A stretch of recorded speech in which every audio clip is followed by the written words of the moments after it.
حضرت عمران بن حسین رضی اللہ تعالیٰ عنہ سے روایت ہے کہ وہ ایک واعظ کے پاس سے گزرے جو کہ قرآن پڑھتا پھر کچھ طلب کرتا۔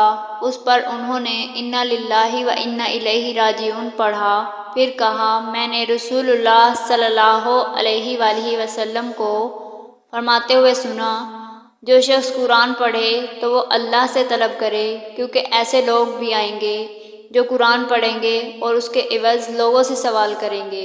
مشکوٰۃ المصابیح حدیث نمبر 2216۔ حضرت امیہ بن مخشی رضی اللہ تعالیٰ عنہ بیان کرتے ہیں، ایک آدمی کھانا کھا رہا تھا، اس نے بسم اللہ نہیں پڑھی حتیٰ کہ ایک لقمہ باقی رہ گیا، اور وہ لقمہ جب اس نے اسے منہ کی طرف اٹھایا تو اس نے کہا بسم اللہ اولہ و آخرہ۔ تو یہ سن کر نبی کریم صلی اللہ علیہ وآلہ وسلم مسکرا دیے، پھر فرمایا شیطان اس کے ساتھ کھاتا رہا حتیٰ کہ جب اس نے اللہ کا نام لیا تو اس نے اپنے پیٹ کا سب کچھ کہہ کر دیا۔ مشکوٰۃ المصابیح حدیث نمبر 4203۔